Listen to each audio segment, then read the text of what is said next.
Hello, friends. This is Darren Hayes of Pigskin.com. Before we take you to your favorite Sports History Network show, just want to tell you a little bit about some merch that you can pick up that represents your favorite SHN podcast. So far, there's t-shirts, coffee mugs, and even books from some of the authors that do podcasts right here on SHN. Who could buy something better than that, than have the history right from the gentleman that you hear talking about it? But we also are adding things each and every day. And where's that store, may you ask? Well, it's at SportsHistoryNetwork.com. Up at the top, there is the SHN merch button. Click on that. It'll take you right to the store, and you can be representing your favorite podcast and show the world that, hey, on the swag that I'm using, it's the headquarters of sports yesteryear, Sports History Network, and my favorite podcaster, the Sports History Network store. Shop there today.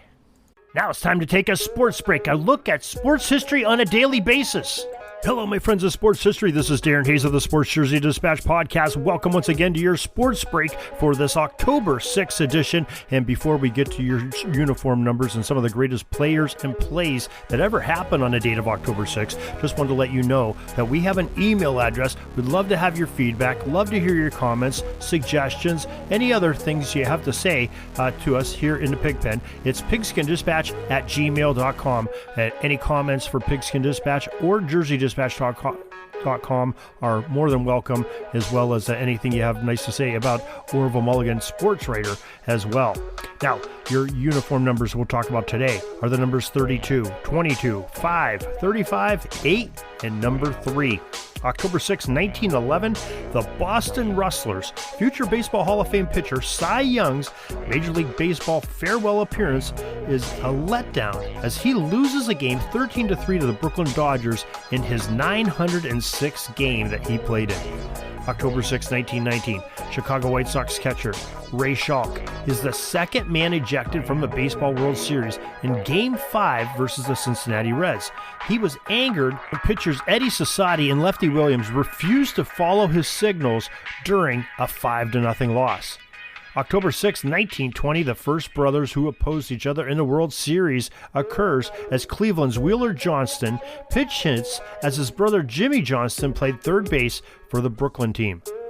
October 6, 1923, the first National League unassisted triple play occurred when Ernie Padgett did it when the Boston Braves were playing against the Philadelphia Phillies. October 6, 1926, Babe Ruth became the first Major League Baseball player to hit 3 home runs in a World Series game as the New York Yankees and Ruth beat the St. Louis Cardinals 10-5 in Game 4 at Sportsman's Park in St. Louis. October 6, 1945, the start of the Billy Goat curse. Well, here's how it happened. Tavern owner Billy Goat Sionis bought a ticket for a seat for his goat for Game 4 of the Baseball World Series. Well, he ended up being escorted out and with his goat, and he got mad about the whole thing and cast a goat curse on the Chicago Cubs. People laughed about it at first, but the Cubs did not appear in another World Series until they won the title in 2016. So, I guess Mr. Sionis and his pet got their almost 70 years of revenge on the National League Club of Chicago. October 6, 1963, the Baseball World Series, Los Angeles Dodgers edged the New York Yankees 2-1 at Dodger Stadium for a 4-0 series sweep. Series MVP was the Dodgers pitcher, number 32, and a good one, Sandy Koufax.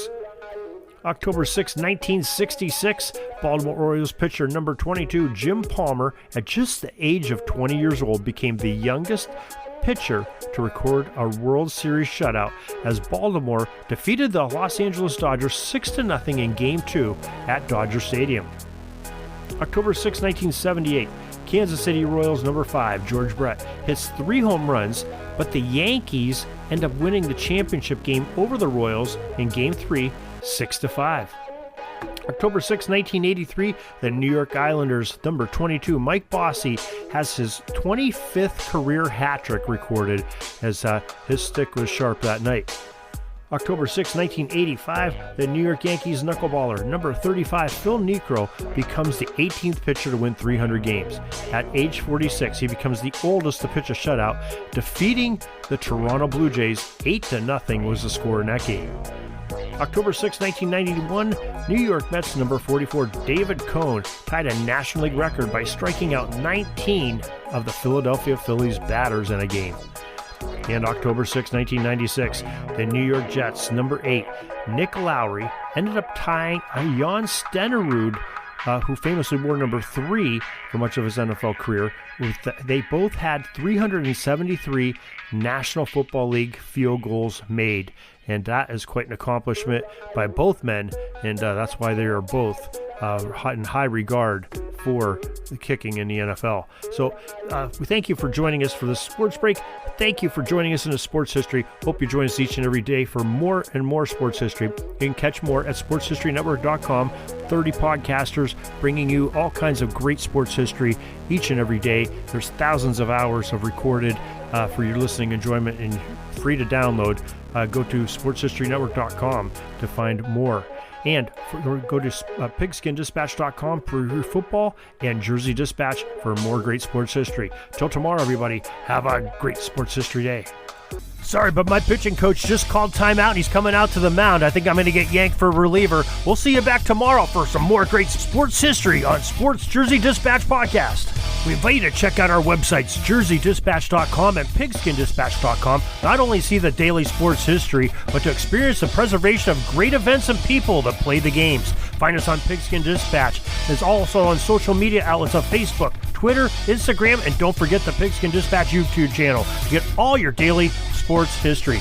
Pigskin Dispatch is happy to be associated with the Sports History Network, the sports headquarters of yesteryear, found at sportshistorynetwork.com. This podcast is part of the Sports History Network, your headquarters for the yesteryear of your favorite sport. You can learn more at sportshistorynetwork.com.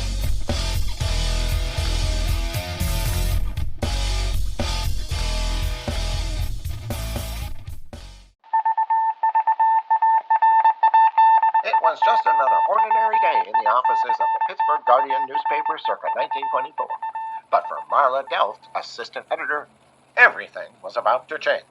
For she was about to discover the awesome attractiveness of Row 1 brand retro sports paraphernalia items thanks to Orville Mulligan, sports writer. And there it is. Wow, Orville, that's really the bee's knees. Isn't it just?